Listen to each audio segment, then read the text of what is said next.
Caribbean comedy, DJ, personality, mogul, entertainer, and the list goes on.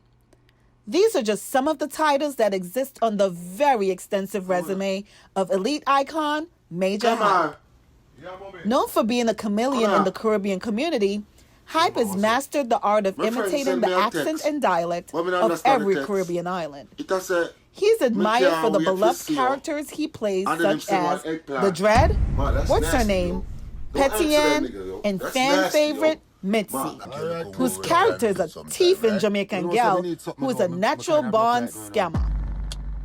Majah sat down with Kem's very own Janine McMahon and did a deep dive of his very versatile and extensive career and the inspiration behind his characters.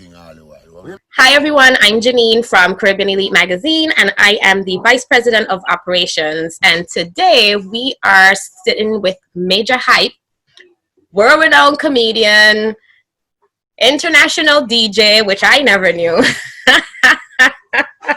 Man of many hats. You know multi-talented. Jack of all trades, master of all, actually. So Majah, thank you so much for being here with us today. It's a pleasure. It's a pleasure. Thanks for taking your time out from doing your lives, which I've been tuning into every time you get on. It's funny you say that because I'm supposed to be on live right now, but you know, gosh, it's all good because I dedicated this time to you guys. So I appreciate you for that. Oh, tonight is Karaoke Tuesday. Exactly. Oh yeah, I've been following. This girl did Deborah Cox's rendition the other day, and I got goosebumps. I was like, it's so dope. Oh my god. I mean, you know, we got a lot of talented people in the Caribbean and in the Caribbean community. You know what I'm saying? So, you know, I just want to shed a little light on that. You know what I mean? I appreciate you for that, because to use your platform to highlight other people is so definitely selfless and thoughtful, you know. And I feel like we move as a team, you know what I'm saying, and us being such a small market, which is actually a very big market, but it's actually smaller than the rest of the markets. Right. I feel like we need to move in unison. I think that we need to move as a unit. And we need to support each other, and we need to just, you know, just use each other's our Rolodexes where we can use them. You know what I'm saying? So if I can help you and you can help me, then I think that we make things much better off for all of us. I totally agree with you. I always say if people work on their strengths and use their strengths to combine with other strengths and like just fuse it all together, we could be in such a much better place. Exactly. I mean, Caribbean people, we have a lot of links and, you know, a lot of things that we could put together, but we have to be able to do that in order to move forward. You know what I mean? Right. And I think a lot of us don't trust each other. A lot of us have this crab in the barrel mentality. A lot of us have this, oh, I work hard for it, so why you don't work hard for it? Right. When actually we're supposed to be, you know, I feel like we're supposed to be making things easier for each other. You know what I'm saying? I might have my strong points, you might have yours. Right. And if we can come together and make something awesome, then why not? I'm with you. I'm so with you. And that's what, honestly, I'll tell you, that's why I actually agreed to work with Caribbean Elite Magazine, because it's great to come in and get a position and make some extra income on the side. Mm-hmm. But it's not everything that you say yes to. Exactly. And the things that you give your energy to has to align with your ideals and your values. Definitely. And because Caribbean Elite is moving towards that holistic approach to the Caribbean and like highlighting people in the diaspora, that's what actually made me sign on. So I am very much well, that is also something that made me start my comedy journey as well. You know what I'm saying?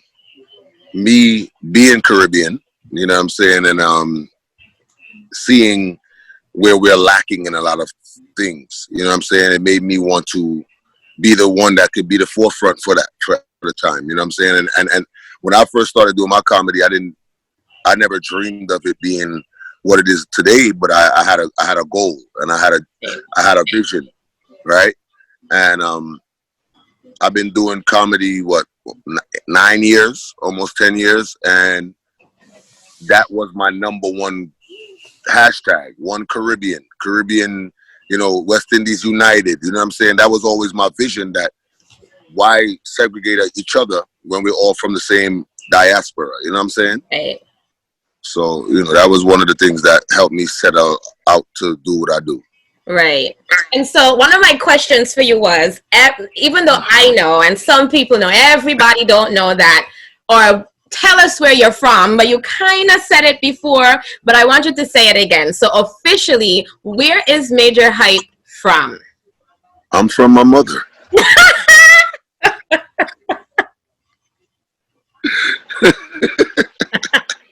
I'm from my mother's belly, and she had a C-section, so I'm definitely from her belly. Yeah.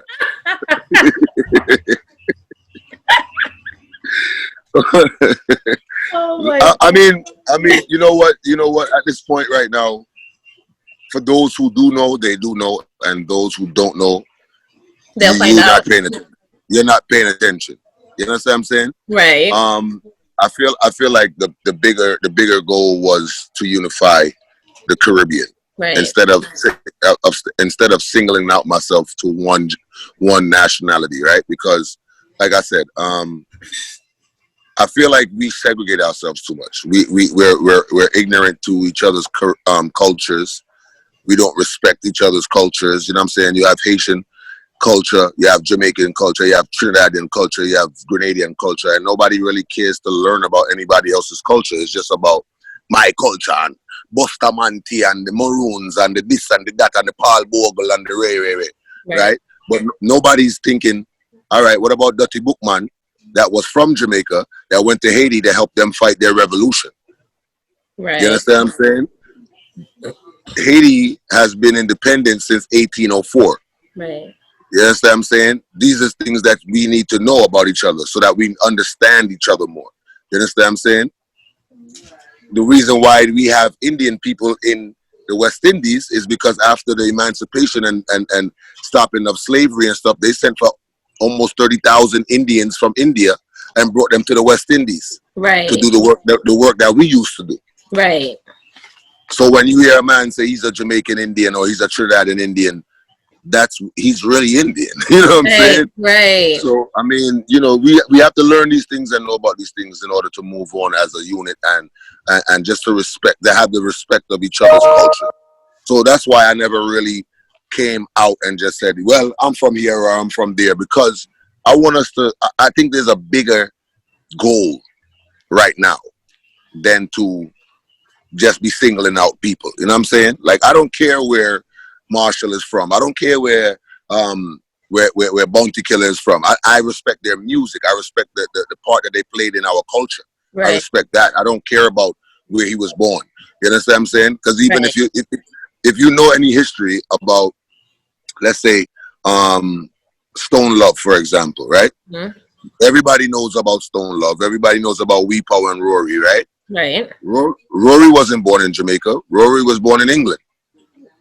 Oh. His parents brought him to Jamaica, as his parents is Jamaican, and his parents brought him back to Jamaica at a young age, and he grew up in Jamaica, yes. But who cares? That's my point. Who cares? We know that he contributed to the dancehall culture, and he has became a landmark in our culture. Right. And that's all that matters. Right. You understand what I'm saying? Absolutely. But I guess it's a little different with me because I do the different accents, and everybody says, you do the accents so good we can't even tell where you're from. So I guess that's where the curiosity comes from. But yeah, I'm from my mom. Okay, so you're from your mom. We'll take that. So I'm glad you talk about your different accents, because I'm from St. Kitts. And mm-hmm. I've heard you do every other accent right down to Panama. And I have yet to hear you master the Kittian. Well, you know what?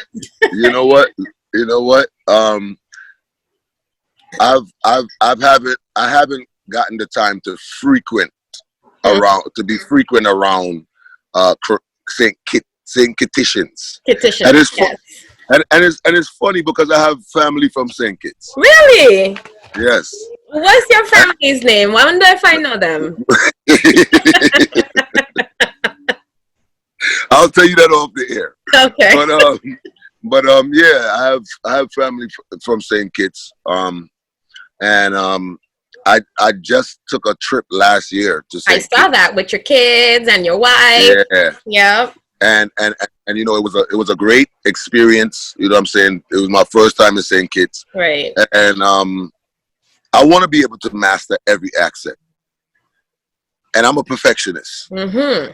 So I didn't want to just jump out of the window and just go and try a video. No, I want to make sure that when a Katisha hear it, Mm-hmm. they're going to be like, nah, this man bad. He kind of different. He different. He You different. understand what I'm saying?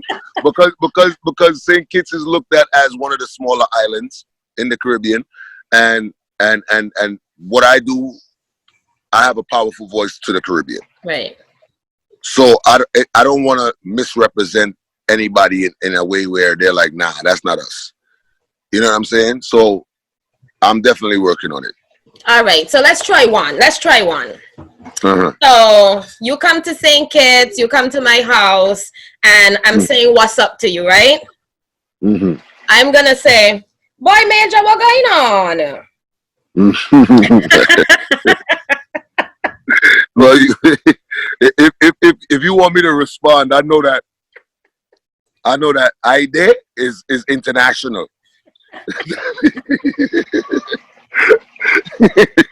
If you say Ide, man, I just say Ide. I know that works in 98% of the Caribbean. That could work. I mean, but you know what's funny? A lot of people say that Kitishans sound like Jamaicans because I could see where somebody back home would say, "Buy me there." Yeah, of course. And so we get mistaken for Jamaicans all the time. Now a female might say something like, "Girl, I hear, you know, I you know, like."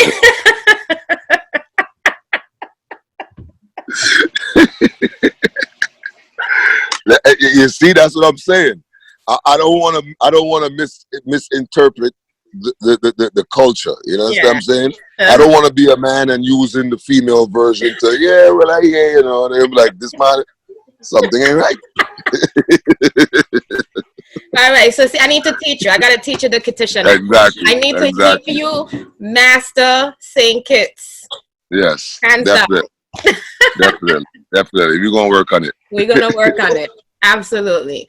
Okay, so tell us how you started. Tell us where you started from. You grew up in Brooklyn or wherever, or you know, after you came from your mom's belly, right? Right. Paint a little picture of your journey for us, like, you know, what schools you went to, what you know, if you took some talent shows maybe, and that's kind of what sparked your comedic career. Well, I'm gonna pick up from this part of my life, and you will understand. I hope that it will help you to understand who I am as a person. Okay. All right. I grew up in a home with. My family is a very big family, right? Right. My grandfather, grandmother, mother, aunts, uncles. My father was a part of my life as well, but they all played some type of role in my life. Okay. Growing up, I was a talented kid where I played the instrument. I played the alto saxophone. Later on, venturing off into other instruments and stuff like that. You know what I'm saying? I learned how to play maybe 7 or 8 instruments.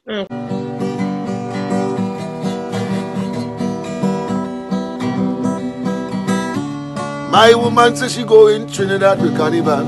I tell she if she go, me and she done. I say that we done. Next morning, she pack up she suitcase and thing. When I look on the dresser, I see the engagement ring. Okay. I could say more than that, because I just know that, you know, once you could play a woodwind instrument or a brass instrument, you could play all of them. Right. So anyway, my grandfather had a band, a well-known band. in his era, I should say. He was one of the founding members, one of the founders of the Labor Day parade in New Oh, York. okay. Yeah, he was one of the founders. He helped start it. He helped make it what it is, and that was the household that I grew up in.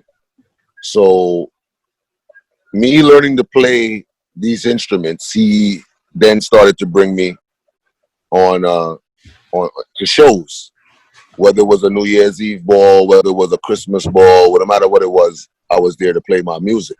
How old were you And around that time? I was about 9 years Oh, old. wow. Okay. Yeah, and everybody was amazed that this 9-year-old boy that's supposed to be in his bed is up here playing the saxophone and making people dance. Right. So the entertainment part of my life, I think that's where it started from. The fact that I love to entertain people, the fact that I love to be the person who's making you dance or the person who's making you smile or whatever the case may be. That has just always been me, right? Later on, I moved to be a DJ. Right. So I started DJing because just and I started DJing because I respect and love other people's music, but Right. also I felt like instruments was fading out. Like you never heard nobody saying, "Yeah, well, I play the trombone." It was like, no, I just bought some turntables and I'm about to be a DJ. Right. So I became a DJ and fell in love with DJing and just music all over again and stuff like that. But during this time, I've always been the comedic person. I've always been the jokey person. I've always been the one to have jokes and what I'm saying, making people laugh and stuff like that. But that wasn't my lane at the time. Okay. You know what I'm saying? So I was just sticking to music. I started producing. I started producing and DJing and stuff like that. I've produced songs for Taurus Riley, Munga, Egyptian. I mean, just to name a few. I've produced songs for Lyrical. I've done songs with so many artists, right? And that was one of the things that I loved. But then I learned the music business. I learned that the music business is it's a dirty game. Okay. You gotta pay disc jockeys to play your music. You gotta pay radio to play your music. With me growing up that way, I'm thinking that your talent is going to take you where you need to be. Right. That was not the case. The case is you're talented, but you got to be on your hustle too, and you got to have some type of money or whatever to follow up with what you're doing. Right. I had my first child at 19. Mm-hmm. Me too. So that led me to become a man very quickly. Mm-hmm. I had to provide for my daughter. I had to do things, and then I started. Every relationship majority of the relationships that I was in, I had a child. So now I'm a father. Right. You know what I'm saying? And I had to provide, so I started going to work. Started doing work. I started working everywhere. I started working with mass transit. I'm still a certified electrician. Really? Yes, and that was my job that I was doing for a good amount of time. In 2012, I got laid off. Okay. Fast forward, I got laid off from mass transit, and I felt like this was an opportunity for me to really pursue at the age that I was at and at the time in my life that I was in. I felt like this was my time to pursue what I really loved, Okay. which was entertainment, whether it was comedy, whether it was music, it was entertainment. I wanted to pursue that. Mm-hmm. I saved up a good amount of money. I knew that I could survive for probably the next 3 years. Nice. And if that's what I had to do, then that's what I was willing to do that. Okay. Started doing the videos. my very first video that I think I've done was comparing Labor Day trucks on Eastern Parkway. How the Guyanese trucks are, how the Haitian trucks are, how the Jamaican trucks are. I think that was one of my first videos, and that was one of the videos that really went viral. And that was in 2012? 2013. 2013, okay. Yeah. So that video went crazy, and I just kept on doing videos and stuff like that, and growing an audience. 2014, my job called me back to work. Mass transit, okay. Yes, they called me back to work, and I'm like, okay, let me go back to work. Fun's over. And when I went back to work, for some reason, I just felt like I was letting down the audience that I have accumulated. Right. I feel like I was turning my back on them. Right.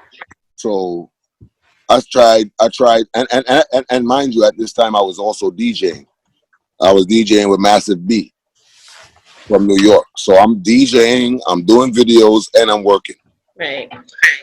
So I'm working I was working the morning shift, which was 6 to 3. Mm-hmm. I'm DJing from like 12 to 4. Plus I'm doing the videos. So I'm doing all of these things, and I went back to work, like I said, and the videos was doing well. And I'm like, damn, this is really what I set out to do. So why should I stop doing it? I went to work one day, went down in the tunnel, walking around the tunnel, and I just told my boss, I said, listen, I think I'm gonna go home. I think I'm gonna leave. Right. And he's like, leave and go where? I'm like, I think I'm gonna pursue my career as a comedian. And he's like, are you crazy? You're making $160,000 a year. Like, you want to throw that away for, some guess or dream that you got up your sleeve? And I'm like, well, I guess this is my leap of faith. And I decided to leave the job and pursued my comedy career. And here I am today, still doing it, still, remaining creative, still doing what I got to do. So you officially left mass transit in 2014? Mm-hmm. Yes. Okay. Yes. And like I said, I was DJing at the time too. So I spoke to Bobby Condas, and I told him, I said, listen, I'm getting a lot of dates coming in, and you have a lot of dates coming in, and I don't think I'm gonna be able to fulfill your dates and my dates at the same time. So I'm gonna have to, go do my thing. So I saw you on live the other day with Jabba. And yes. I mean, that had to be the most hilarious live I have ever tuned into. Jabba is quite the storyteller. Yes, he is. I was like looking forward to him coming back. God knows. I mean, he pops in and out from time to time. You know what I'm saying? Jabba plays Massive B as well. So we were co-workers at one point in time. So that's also part of it. So we're cool, and it's just jokes, man. It's just always jokes. You know what I mean? I think us as Caribbean people, that's our go-to thing to get to lighten up any situation. You know what I'm saying? Right. Just a joke, a laugh, something to laugh about. It just change your whole feelings towards things. Right. I mean, I agree. I mean, life is supposed to be seamless and happy, and work shouldn't feel like work. It shouldn't feel like a job. Right. You should be enjoying what you're doing. Mm-hmm. And you could definitely tell that was the relationship that you guys had. One, mm-hmm. It wasn't even just like a boss and employee type thing. It seemed like you guys were very close knit and like a family. And the fact that you were able to maintain that over the years, even after you have left that portion of your life to a degree, because you're DJing now. Well, I mean, you know what? My DJing on live and stuff like that is just me giving my fans an option. You understand what I'm saying? Like, we could laugh and joke, and we could also play music and just have fun, or we could also, just praise God on a Sunday and just, you know what I mean? I mean, it's I want to be able to provide the people and my fans with what they need or what they desire. You understand what I'm saying? So even if 10 people might log on to hear jokes and I might be playing music now, they'll be like, all right, cool. He's playing music for the people who want to hear music. Later on, we'll have jokes. Right. And that's just what it is. You know what I'm saying? That's why I started doing like the clashes, just a variety of things. I do the clashes. I do the karaoke. I do, I have the Saturday mixathon where we play music all day Saturday. And I had Mitzi on this Saturday, and Mitzi I missed that. Yeah, she was doing Mitzi Mix Up Radio. Oh, sure. Where she was just talking to things then, and then I had Rasta Radio with the Ras. With the Ras, I've seen that. Where we just have conversations and play music in between and stuff like that. So I mean, it's just structure and just putting things together that's new. And, it conforms to the situation that we're in right now and the way we're living right now and the way we have to live right now. Right. For the time being, until we get back on the stage and until, we can go back out and start interacting, in person. Right. Now, I definitely appreciate the fact that you offer a variety of things because, I mean, I've seen a lot of people go on live and a lot of people do some... how should I put it? Some shows that I can't have my mom look at. Yeah, and to me, no disrespect to anybody who feel that's their creative point, but to me, I just can't involve myself in certain things. I don't need to see no girl in a thong winding up. I don't need to see nobody showing their private parts or throwing mayonnaise on their butt. I don't need to see that. That's that. I'm a father. I'm an entertainer, and that's not what I want to be portrayed as. I don't want to be that person that's okay. Let's go on Major Page to see if a nipple comes out or whatever. No, I think that we are above that, and I think that we're bigger than that. Absolutely. You know what I'm saying? I think that's the lowest of low, trying to show that part of, you know what I mean? Whatever.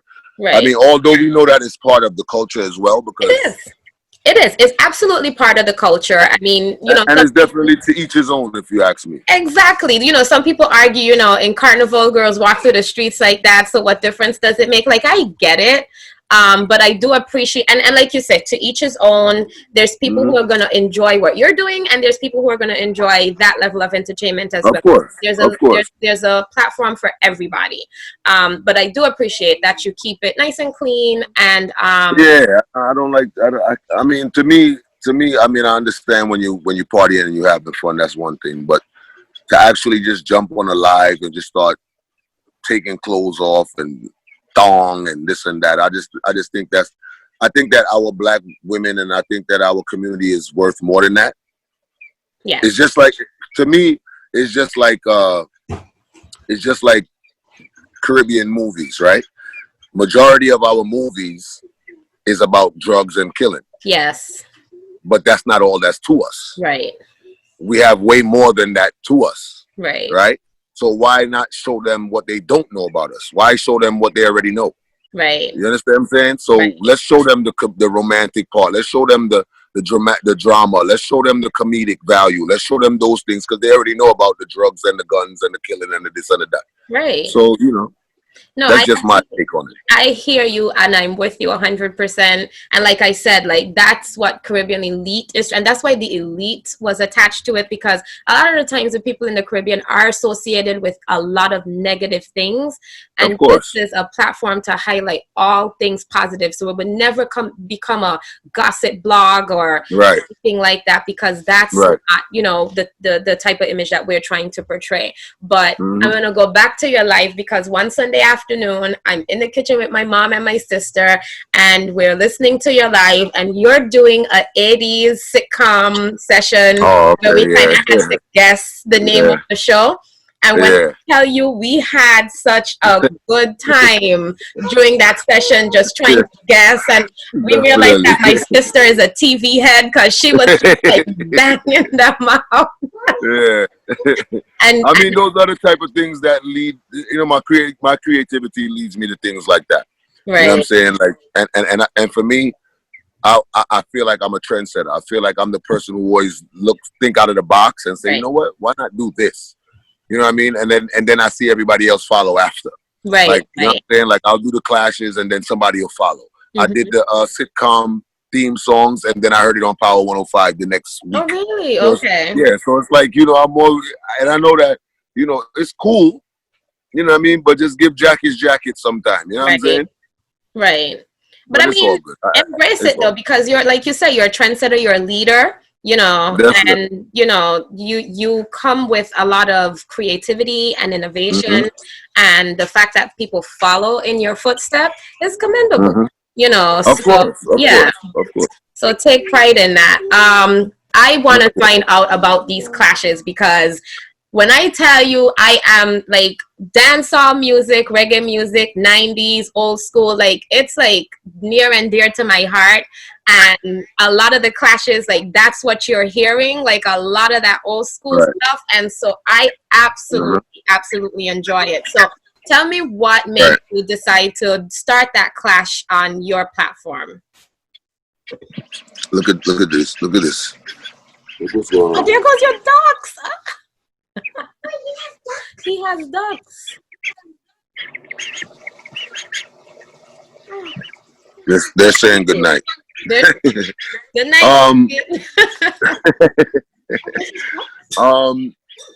Like I said, I've always been a member of the music fraternity. I've always been a fan of the music, and I feel like the Clash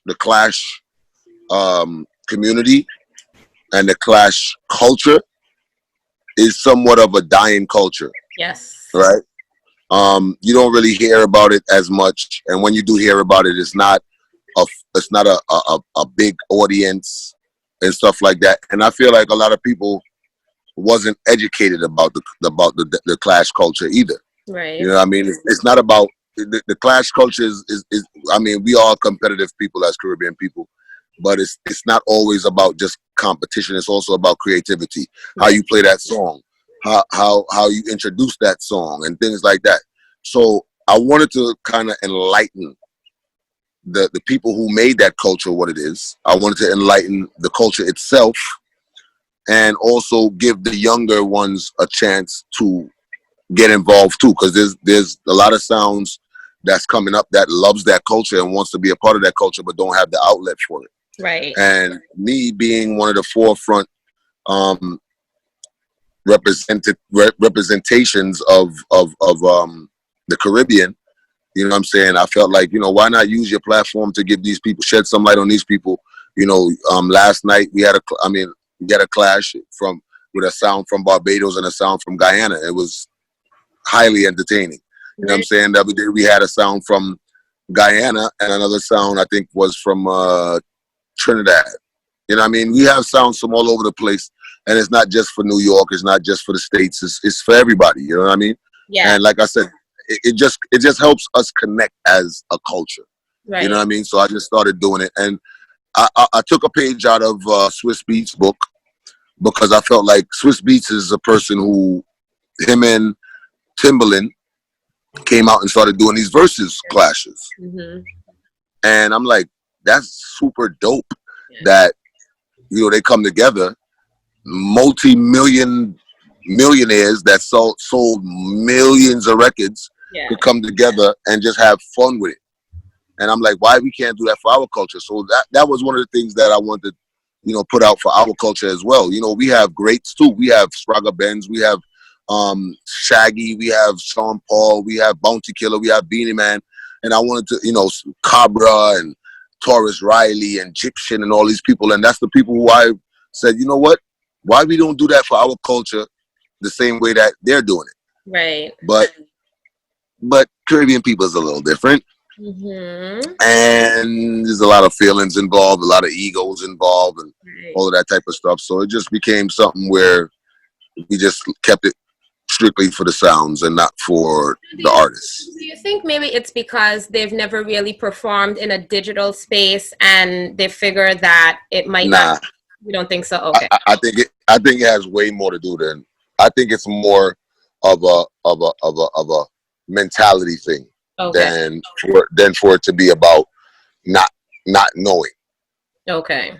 Because me personally, I've spoken to artists that me and them is good friends. I've spoken to them literally over the phone and heard the reactions, and the reactions is, boy, me no want me and a man have no problem, or me no want no man try this my career, and me no want no man do this, and you know what I'm saying? And it either one would say yes and the other would say no, or you know what I'm saying? That's just how it came across to me. So I just say, you know what?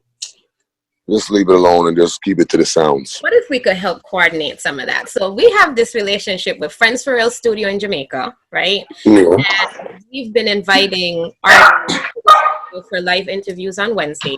We had Beat the other day, we've had The Angel the other day, and a bunch of different people. And what if we work with you to coordinate something, because they are in Jamaica and they do have the capability to get to the studio, and we get these artists to clash in real time in studio? Well, if you could do that, yeah, I will definitely commend you, and I will definitely be a part of it. But I don't know, man. It just seems like a rough task with our culture. I think and it's not even like it's not even like I didn't even want to do it like a clash. I wanted to basically structure it exactly like how Swiss Beats and Timbaland have theirs, right? Where they're basically just playing their own music. So it's like you're not actually on the microphone DJing right to a digital crowd. You're actually playing your music. The music that you already recorded is what you're going to be playing. Right. And that still was like a problem. So yeah, it is what it is. I think if we could set it up and we could get them to get their DJ in studio with them and they perform real time song for song, that'd be really wicked. Of course, that'd be super dope. All right. I mean, like I said, if you could orchestrate that, then hey, I'm on board. Amen. So that's something that we need to work on. I'm gonna start sending text messages as soon as I get off. All right. So you recently, last year, did work with BT. So I want you to tell us how that came about and how that series panned out. You know, how many viewers you had, if you're gonna be doing something with them again. BT actually reached out to me. Right.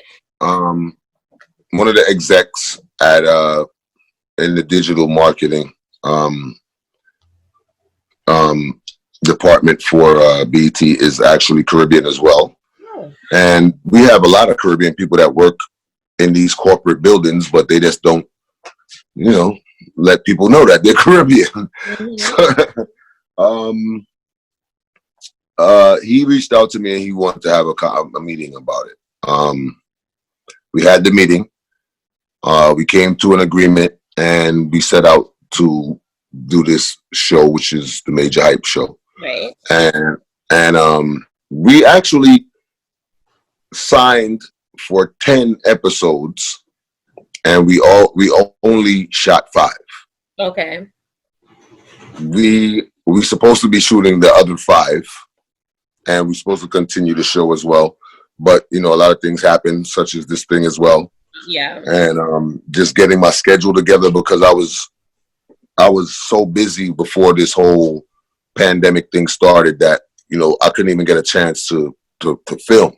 Right. So we were just waiting on the right time for it to finish up and to continue filming and stuff like that. So we definitely gonna continue with the Majah Hype Show on BT. I mean, it was trending. It was the views were crazy. It was a good look. Yeah, it was a good look. Yeah. Well, I'm definitely looking forward to seeing the next 5 episodes and then renew for another season. That would be really dope. Definitely. So, Definitely. I mean, so obviously you just said it, like the pandemic halted everything, right? Shows were canceled. Life in itself is just on a standstill. There's like so much on. Right. And then they're talking about, like, as states begin to open up because things are improving, they're talking about it becoming worse again, or having a worse strain or episode in the fall, supposedly. Right. If that should happen, like, what do you think? What are your next steps? Like, what do you have in mind going forward if maybe the rest of the year is obsolete and there are no shows? Um. The year. Well. For me, I've set up things for myself way before I even became a comedian to be able to survive no matter what. Right. I'm also a self-reliant person, so and I'm a quick learner. So whatever I need to do to support my family is what I will do. Okay.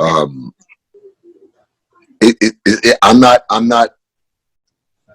of those people that have too much pride to go and work. Right. You understand what I'm saying? If I need to work, that's what I'm going to do. Right.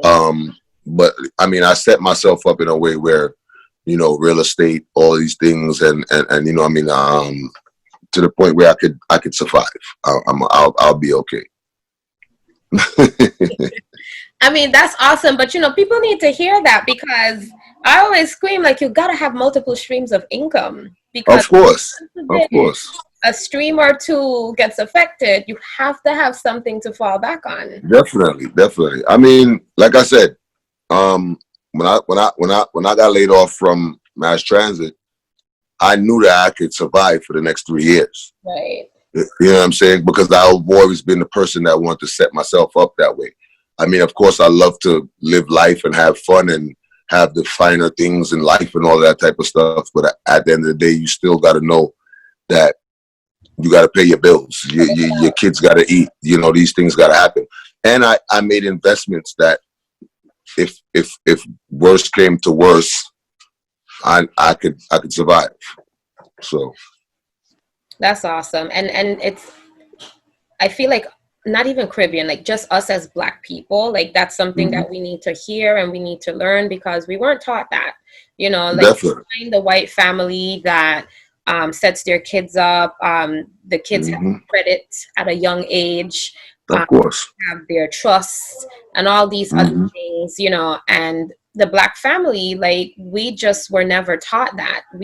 Of course. Is hard work, multiple jobs, paycheck to paycheck, and having. Yeah, well, that's why we have to break that chain. Yes. We have to break that chain, and we have to change the narrative of us growing our children now. You know what I'm saying? Now it's at that point in time, it was like so many things happening and not even enough time to deal with us, much less to show us how to become an adult. You know what I'm saying? Right. So, I mean, now we have it where, we're doing a little better, and, there's more opportunities for us now than our parents had, I believe. And we need to utilize those things and just pick where our parents left off and fix certain things and make things a little better, you know what I mean? And just grow them in a way where we could deal with generational wealth. You know what I'm saying? It's so funny. I wish I could show you my book right now. I wonder if you'll be able to see it. Because so you had a live with this girl, and her name was Timara, if I'm not mistaken. She was from Atlanta, and she had like her hair shaved with the blonde, whatever. And you and her got so deep in discussion about all of it. Right? So I like made these notes, and that's one of the things that I jot down. It's like the generational wealth stuff, and like, we're talking about oppression and the Black community and stuff. And to come on live and see somebody like you who is doing so well have these dialogues with people was very refreshing. I have to tell you. I mean, you know what? If you have information that you're not willing to share, then it's not information. It's not useful to anyone. Right. And I feel like I've been through a lot, and I've made a lot of mistakes, and I've also gained a lot as well at the same time. And I I mean, I try to speak to people, whether it affects or helps 3 people, it's still 3 people that has been helped for it. You know what I'm saying? And I know that a lot of people need to hear this stuff.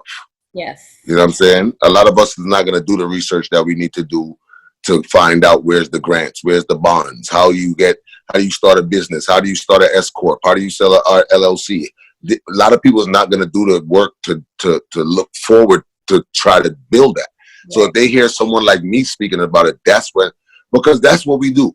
We sit down on TV, we watch things, and we hear things, and we like, oh, you know what? I'm gonna research that. Yeah. So if it's somebody that you look up to and you hear them speaking about it, then it leads you to, start doing your own research and looking into things. So I felt like, these are things that we need to talk about. Like I could sit on Instagram and play music all day. Of course, it'll change your vibe and your mood for the time being. But how did it help you? Right. I'm saying information is everything. You know what I'm saying? So for me, I feel like those things need to be valued as well. So I try to play my part when it comes to doing things like that. Yeah, I appreciate that. And it's so funny because I was having a discussion with my girlfriend and I was telling her it's amazing how you could have 350 people on a live where the women are shaking their behinds and doing all this stuff. And then you have somebody like a Majah or anybody else who's dropping knowledge and sharing this kind of information, and you don't get the same type of audience, or number. Well, let me tell you. For my audience, I can have in one live session, I can have 30,000 people on my live, right? But the number that's at the top, right? That number is always lower when it's not about comedy and when it's not about music. Right. If it's a conversation like how me and you are having right now, if we was having this conversation on live, it'd probably be 500, 600 people. Right.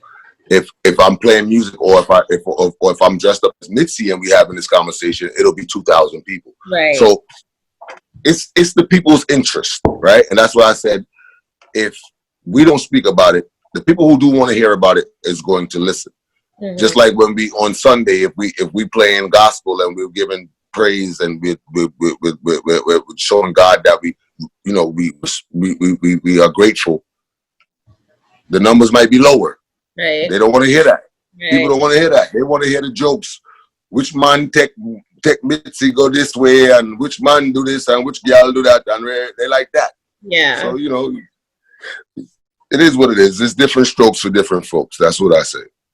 Yeah. I mean, but I appreciate those times though, because like you say, it's all well and good to be able to party and have a good time, but there's times for us to get serious and to realize, of course, especially given what's happening now in the Black community with the pandemic and looking at all the health disparities that are happening, it is so important for us to my parents always used to tell me there's a time and a place for everything. So, I mean, there's a time to joke, there's a time to be serious, there's a time to research, there's a time to be educated, there's a time for everything. And I think that I try to cover those grounds on my life on a weekly basis. And there's a time to pray. I saw when you had all the time pulled out the Bible and you were giving all the time. And you had my Bible is always right next to me. Yep. I absolutely love that. All right. So tell us about your management. How did you meet Prince? Like, how did that happen? Like, I've known Prince, and he didn't even remember that I know him, but I've known Prince for like years. He used to, he was with Showcase Entertainment with Kwame, and they used to do BB Kings in Manhattan, and me and my girlfriend is my old-time girlfriend is Kwame's cousin, so we used to be up in there all the time and do 5 Alarm Blaze. And so when I I mean, I used to be up in there too. Oh, really? Oh, yeah. So how the management thing happened? Prince is my road manager. Okay. And Jason is my manager, right? Jason, I knew both of them for years. Same way you say you know Prince, the same way I know them. Mm-hmm. Me being a DJ, Prince used to hire us to DJ for him at his parties. He had BB Kings. He had Mars 2112 and Oh my all God. of these. You know what I'm saying? And we used to DJ, and I always felt like Prince was a genuine person. Felt like he was authentic as a man. You know what I'm saying? Right. He wasn't the type of person that struck me to be, you know, somebody who wants to get over on you or something like that. You know what I'm saying? And Yeah.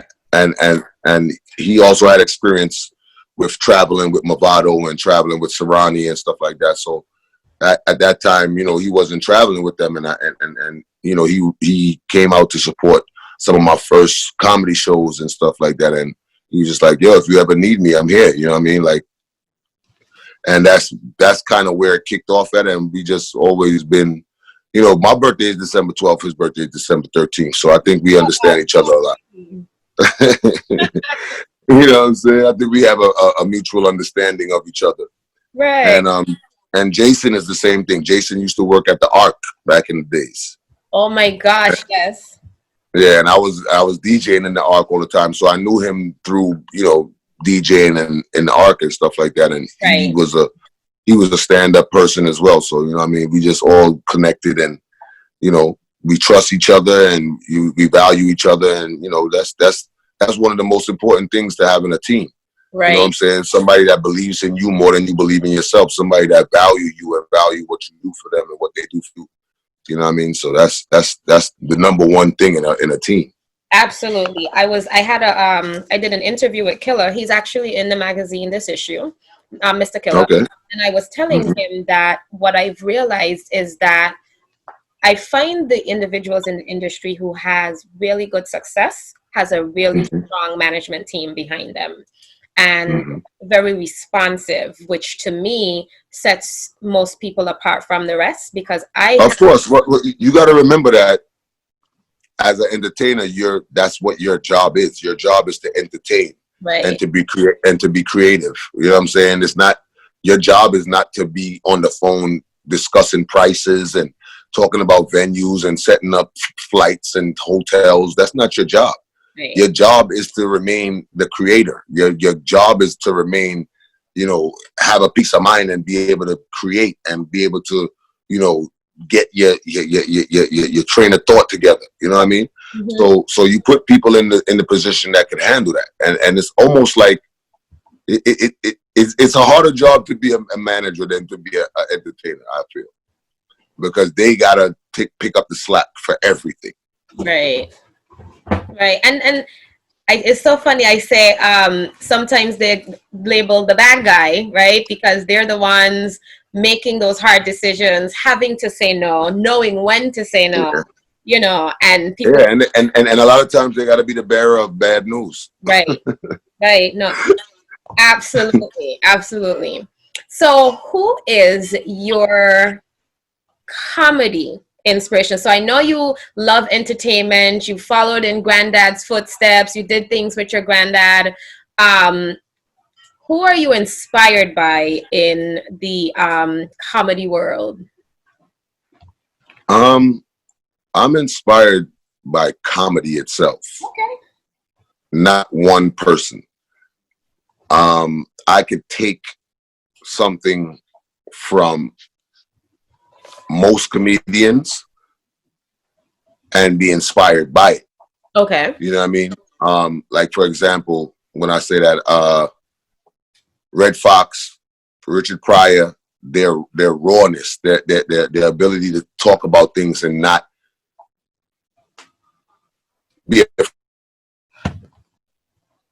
things nobody thinks about is the things that they will talk about. You know what I'm saying? And like Mac, Richard Pryor, Red Fox, those were the people who done those things. And I felt like, you know what?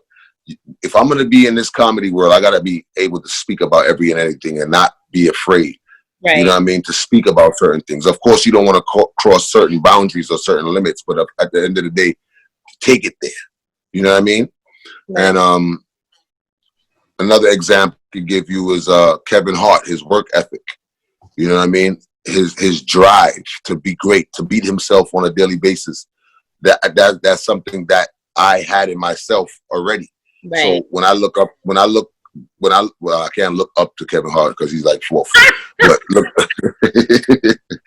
but looking towards Kevin Hart and how he, how he continues to work and never give up, and you know what I'm saying, even though he's that guy in the mainstream comedy world, he still is on his grind. He's not comfortable.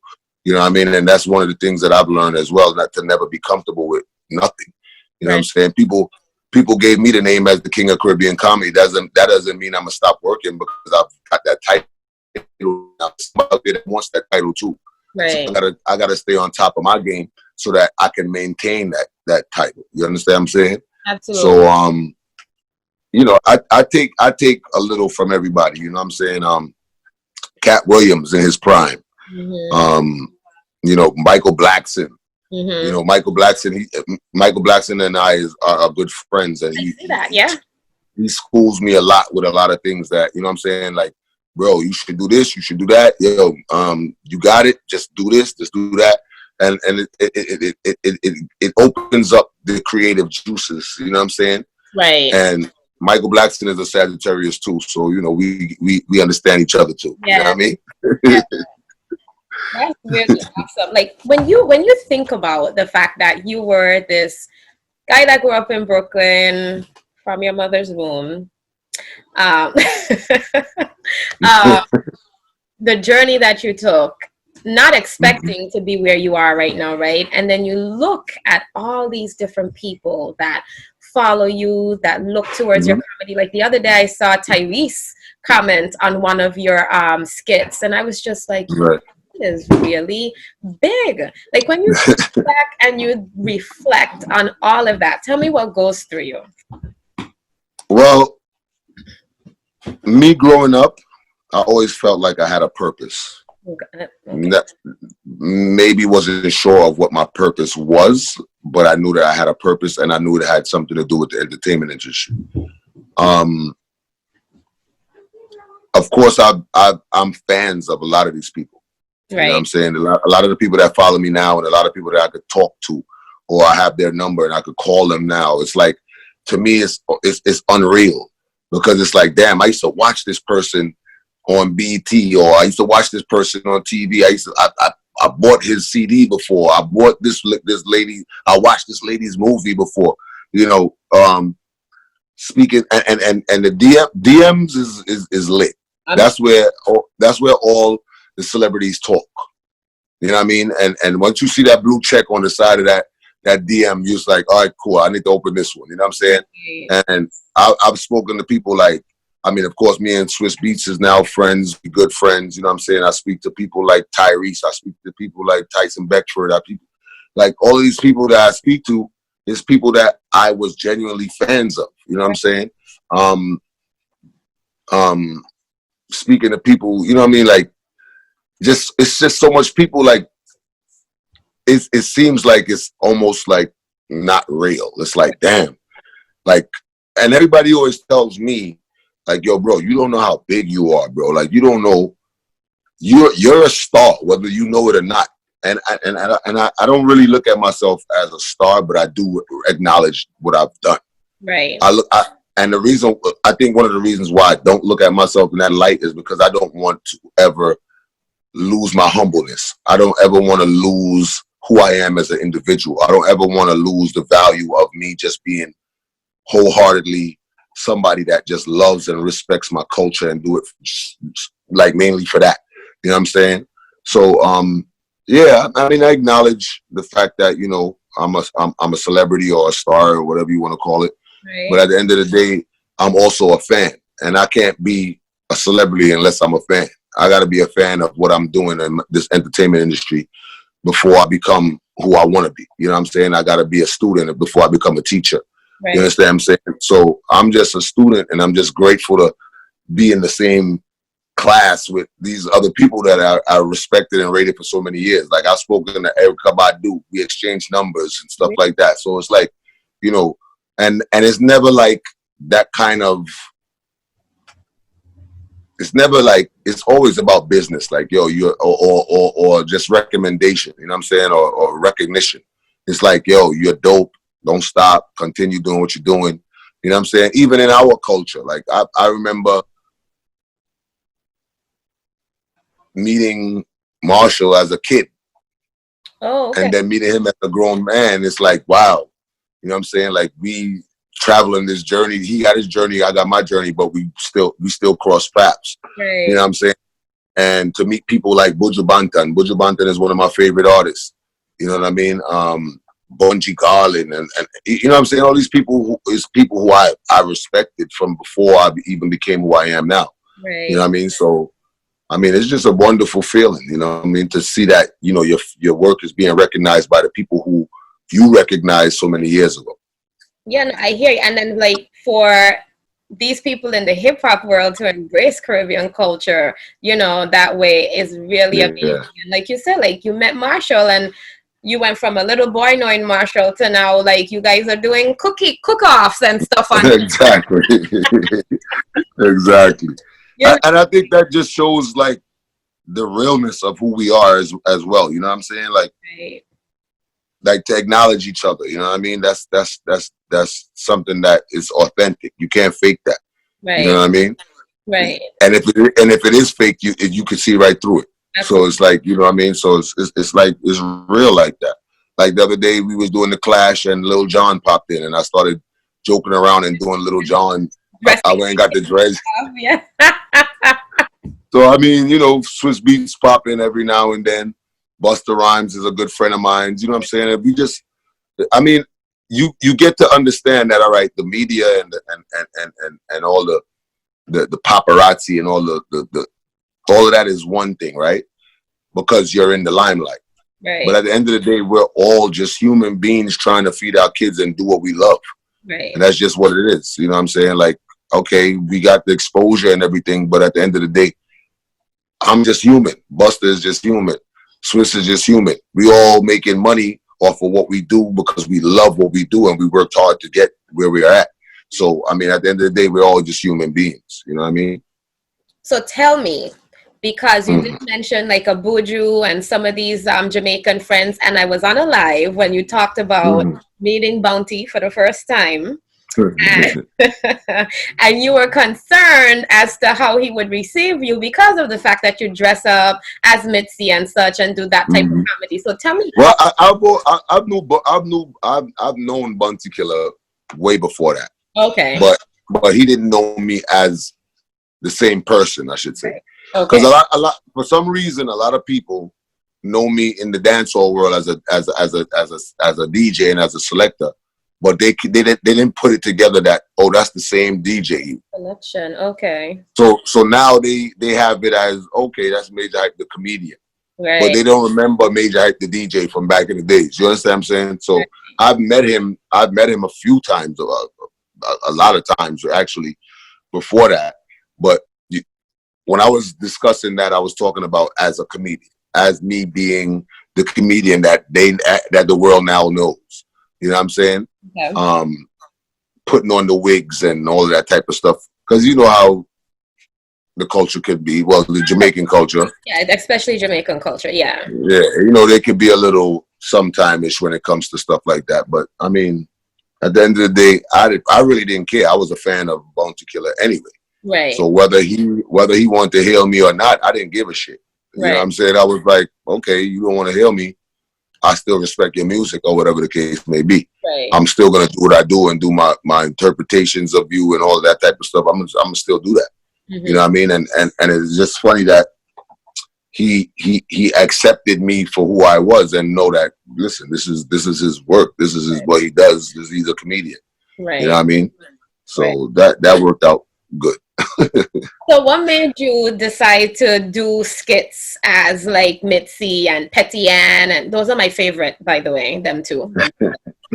That was never planned. That was not part of the plan. Right. I genuinely, the first character that I created was the Ross. Okay. After the Ross was Grandpa James. Okay. Then I used to do, I was just, my creative mind was just going so crazy that I just was creating characters on a daily basis. I had Adam, the West Indian Watcher. I had like so many things going on, and I felt like I wanted to bring a female into what I was doing, because I felt like, all right, it's cool to see all these different characters, but who's representing the women? Right. You know what I mean? And I tried doing videos with a lot of females, and it just wasn't fitting. They was not getting what I wanted correctly. Right. And like I said in the beginning of this interview, I'm very self-reliant. So when I couldn't get nobody to do it, I said, you know what? I'm just going to do it myself, because I know the way I want it. I know how I want it to be played out and how I want it to be received. Right. So I'm just going to do it myself. And I started doing, Mothers Be Like, Caribbean Mothers. And that was, excuse me, that's what I was doing before I even created the actual character. Okay. I was just doing like Caribbean Mothers Be Like, Caribbean Mothers when they come to your school, Caribbean Mothers when the teacher calls. Right. You know what I'm saying? I was doing stuff like that, and one just stuck, which was Mitzi. You know what I'm saying? And then everything else just started falling into place, and it was just like, all right, well, they really love Mitzi, so she has to be a recurring character. She has to keep being seen. Yeah. And that's how she came. And her stupid friend was Petty Ann. So and everybody loved Petty Ann because they felt sorry for her more time. So it just stuck. You know what I mean? And that's just what it was. I mean, when it's just like an artist. You put your best foot forward when you're making a song, right? Or when you're creating a track. You don't know if that track is going to be the next big hit. You just put your work in, right? And when you put your work in, you put it out to the masses and to the audience. If they receive it the way that you wanted them to receive it, then of course you're grateful. But your work doesn't stop there, and that's the same thing with comedy. You build these different videos and these different jokes and these different characters. Some characters may stick, some may not. You know what I mean?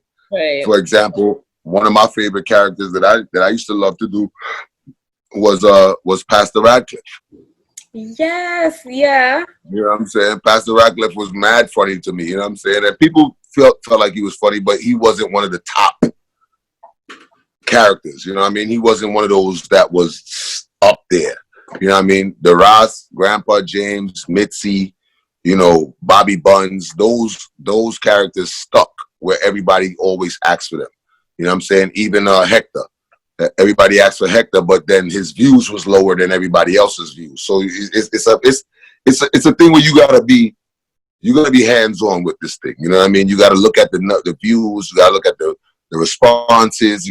And people think that for me, I know that I as a comedian, when I put out a video, I skim through majority of the comments just to get the reaction of the people, just to see how they feel about the video or whatever the case may be. You know what I mean? So you got to put your work out. You got to do it.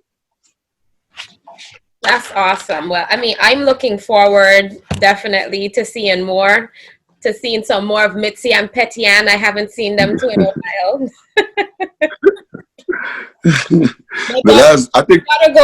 Mitzi with a Z. I think the last video I did with Mitzi was when she conned this dude to bring some food for her. I think that was the last one. Yeah. Savage.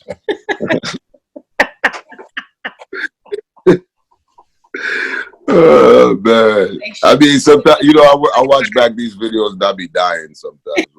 Just watching the video back. Yeah, I mean, when we go live, I was telling Prince that I want to do a little skit where we do like a "What would Mitzi do?" and yeah. I want to call you because you're like calling my husband's phone and you need to stop, but I'm doing it in my Kititian voice. Right. Let's do it. Let's do it. I'm gonna give you my number when we get off of this thing and we could connect. That's easy. Yeah, that'd be so dope. Definitely. So you did a movie. I can't remember the name. And I feel bad because Foreign Minds Think Alike. Yes. Tell me about that movie. That was the first project that I did. Okay. First movie ever done, first movie ever written, first movie ever directed and filmed. You wrote it? Yes. Okay. We did that movie, I think, in 2016. Okay. It did fairly well. It was on a platform where you had to pay for it, so the masses didn't get to see it. But then I just put, being that we were in quarantine, I put the movie on YouTube, so it's on YouTube now for free. So okay, and it's getting good numbers. So I mean, yeah, it was basically something that had to be done. Everybody wanted to see all the characters in a movie, but you see, that movie was done before Mitzi even came about. So right. Mitzi wasn't in that movie. So do we expect to see one with Mitzi? Of course. I'm actually, I'm utilizing this whole quarantine time, to do a lot of things that I couldn't do because of my busy schedule. So I'm actually working on a movie now. I'm working on a couple things now. So, I mean, after this whole foolishness is done, we're going to get back to work. You don't think that you're going to miss coming on live and playing for your fans and, No, well, I've been doing lives before this whole thing happened. Like, I've been having conversations with people on Wednesdays and Tuesday and stuff like that before this whole thing started happening. So people is used to me being on live. You know what I mean? And I mean, now that everybody else is on live, it's kind of cluttered, but I'm not worried about that. You know what I'm saying? Right. You get your numbers. You certainly get. Yeah. I mean, for the most part, you might go on 5 different DJs live and they all doing the same thing, which is playing music. Right. You know what I'm saying? When you come on Majah's live, you don't know what to expect. You don't know if it's going to be a talk show. You don't know if it's going to be a comedy concert. You don't know if it's going to be, me playing music. It could be whatever. So when people come on my live, they don't know what to expect.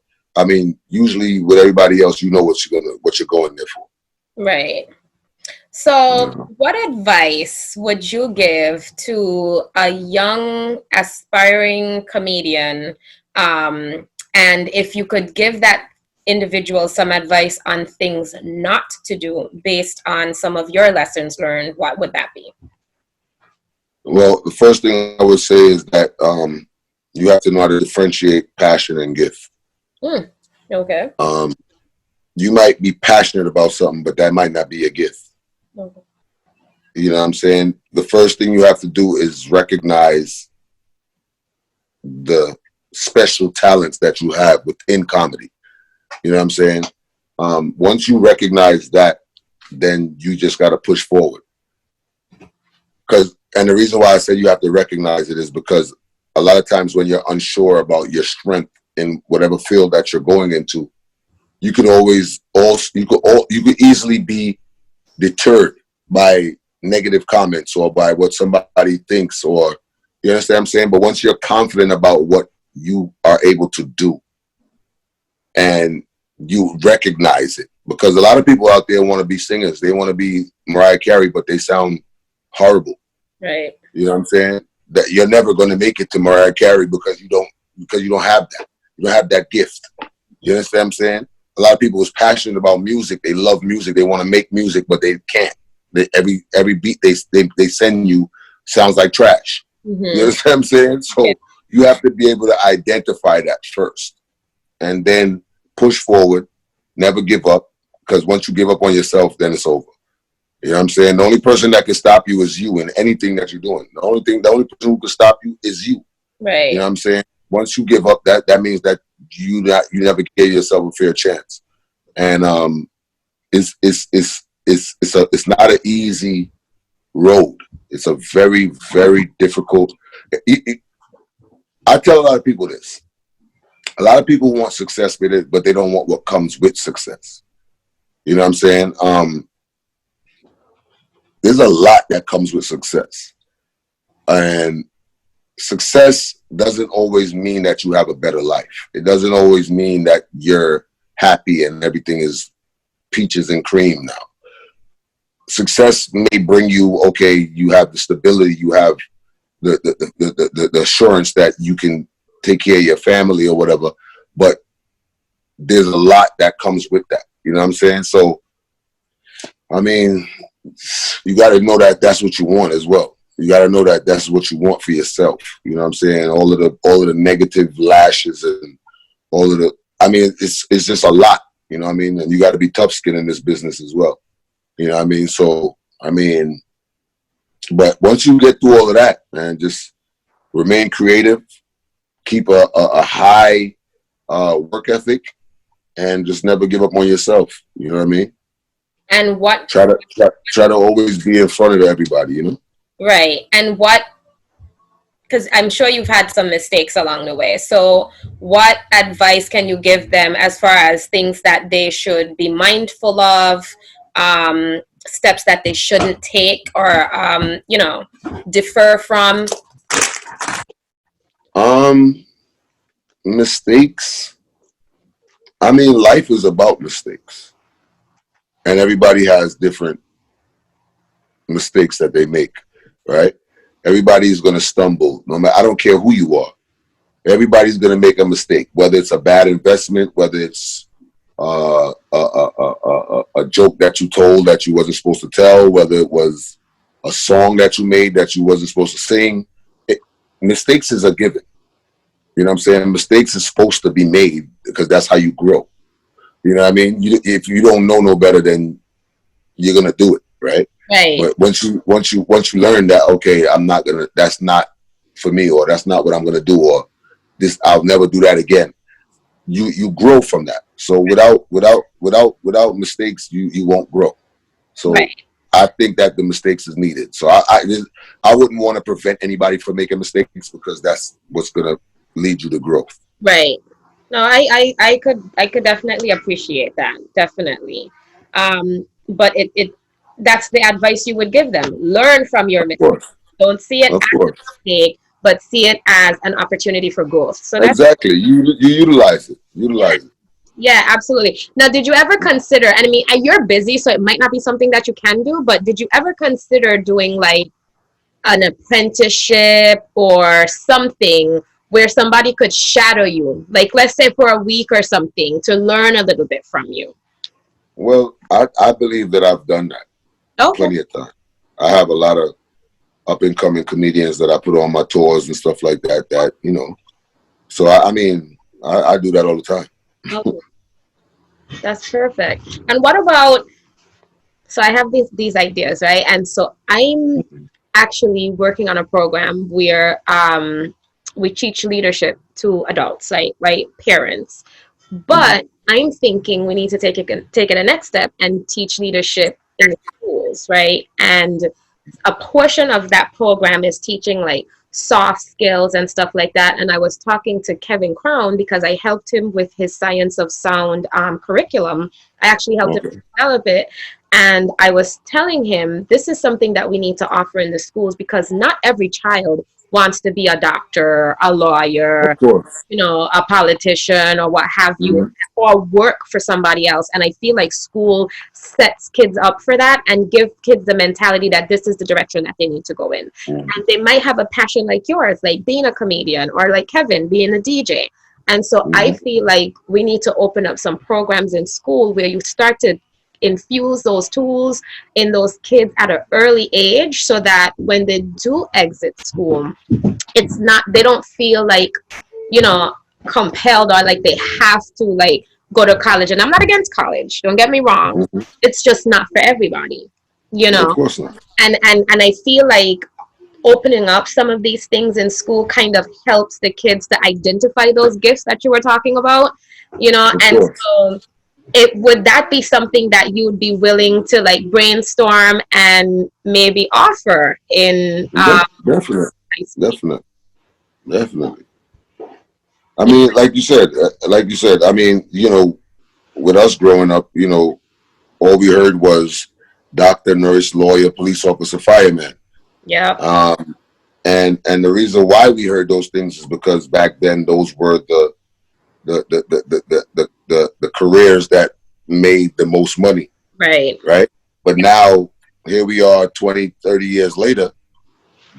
Let's start talking about opening our own businesses. Let's start talking about, all right, let's not be a doctor, because I know doctors that got roommates. I know I make more money than doctors. So let's not be a doctor. Let's be a comedian. Let's be a DJ. Let's be a singer. Let's be a engineer. You know what I'm saying? There's way more occupations that you could do out of the box. That's not, you know what I'm saying? And like I said, that all goes back to generational wealth. You know what I'm saying? We got to teach our kids to open businesses, right? And we got to teach the parent. We got to teach the parents that as well, because you could open a business in your child's name at 10 years old.